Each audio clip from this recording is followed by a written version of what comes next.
just be real for 1 second. Just one. Everyone loves saying you need to be comfortable being alone. What if I already am? Who said I am not? What if being alone for so long does not scare you, but instead it hurts? What if you're the strong one? The one who's always showing up for others, but when you go quiet, nobody checks in, nobody calls, nobody sees you. And that's not you being unhealed. That's not you not learning how to, that's not you not have learned how to live and enjoy and be at peace when you are in solitude. That's you being aware of your own reality, and just not any reality, being aware of your emotional reality. There's a difference between needing company and simply craving connection. And people mix up the two. People mistake the two. Well, I have made a video of the next thing I want to talk about, a longer video. Like, I made it before I made this video. So in case you feel like you need to go into detail with what I'm about to explain, the difference between being alone and being lonely, then you can check out that video. Its title is Being Alone versus Being Lonely. But for now, let me just give you a summary. Yeah. Being alone is a physical state, like I said before. Feeling lonely is an emotional experience. You can be deeply self-aware, emotionally independent, and still ache for presence. Wanting to be seen doesn't mean you're weak or you have issues. It doesn't. It means you're wired for connection, not codependency. Solitude is peace. Yeah? Solitude is peace. Loneliness is longing. Is this... Are you getting it?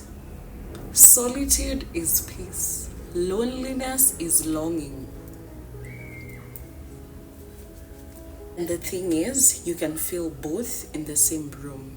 You can be in solitude when you're at peace, but you're still feeling lonely, because those are two different things. It does not mean because you feel lonely that you're not enjoying or embracing your solitude or enjoying your time alone. So yeah, that's just what I wanted to explain about the difference between being alone and being lonely. But if you'd like a longer explanation, like I mentioned, there is a video, you can check it on my page. So basically right now, because now you know the difference between being alone and lonely and the difference between solitude and loneliness, right now I want to share with you guys why that you just need to embrace being alone and enjoy your solitude statement misses the point. That advice literally hits outside. It misses the point. It dismisses the years that you've already been alone. It implies that your pain is your fault. It spiritualizes emotional neglect. And that's not healing. Most people who say that aren't actually listening. You don't need more isolation. You literally do not need more isolation.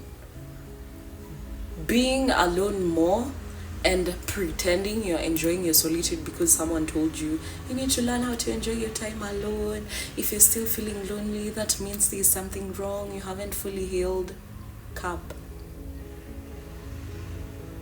That's a straightforward damn lie.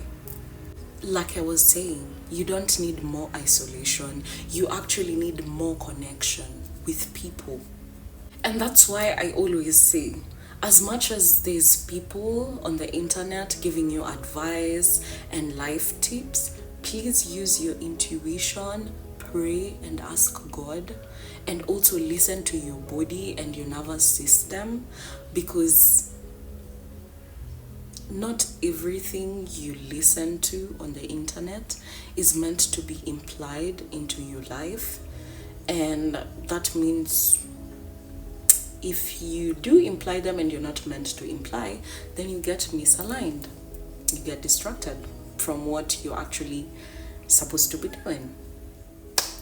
Now that you know about that, let's talk about the wound of always showing up for others. You show up, you listen, you hold space, yeah? But when it's your turn, when you fall silent, everyone falls silent too. This imbalance literally leads to quiet burnouts, quiet resentment, and quiet grief. It's not just loneliness, it's unreciprocated presence. This isn't a pity party. This is emotional honesty. You're not needy, you're nourishing. And you deserve to be nourished too. So it's not fair for you to show up and nourish others, and then when it's your turn, you feel like you're being too much, or the other people make you feel like you're being too much or you're asking for too much. You're not, because you need to be nourished too. Well, let's talk about what real healing looks like. Number 1, honoring honesty and loneliness without bypassing it.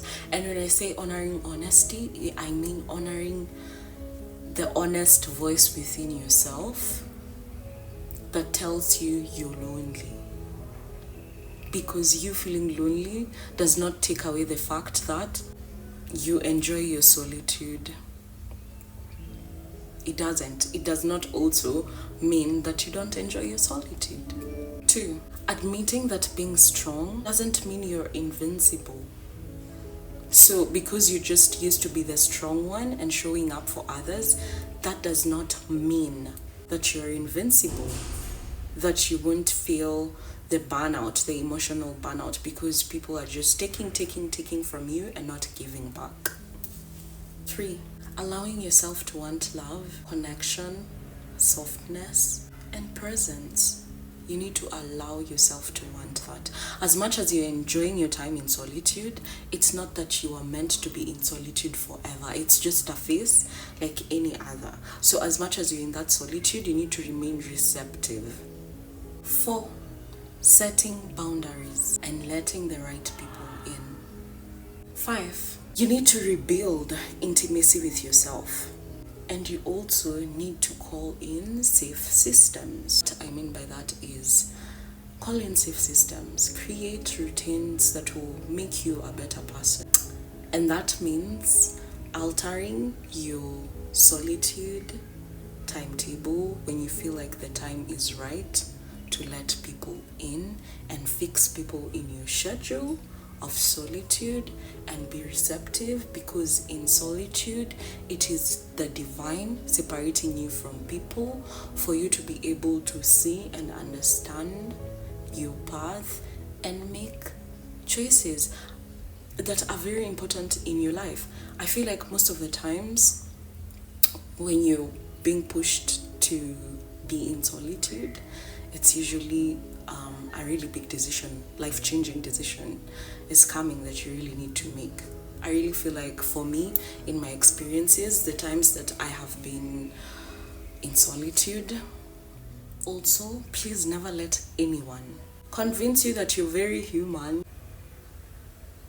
that your very human ache is weakness, because it is not. You are allowed to cry, you're allowed to feel bad. If it hurts, it hurts. Nothing takes away the fact that it hurts.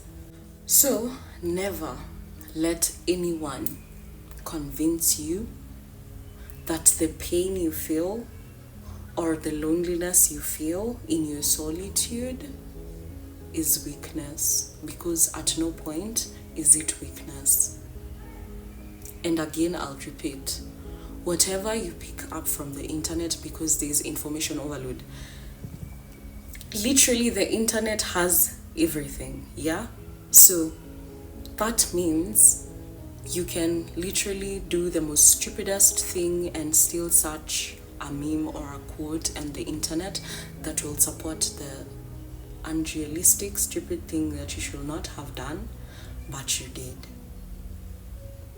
Basically, my point is filter what you take in. Not everything is meant to be taken in.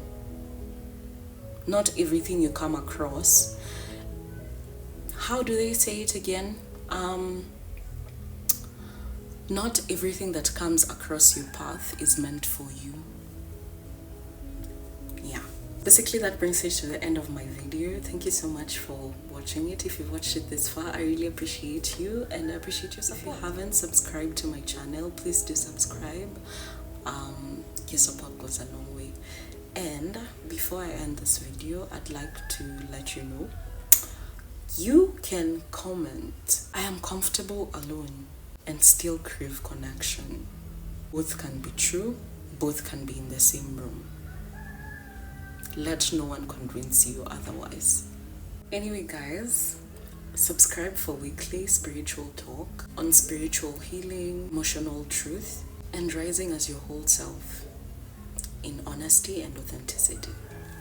Well, that brings me to the end of my video. Thank you for watching. Bye. Love you guys. If you haven't turned on your post notification, please do. And if you're still watching me and you haven't subscribed, please subscribe and also like this video and share it with someone who you feel needs it. Thank you for watching.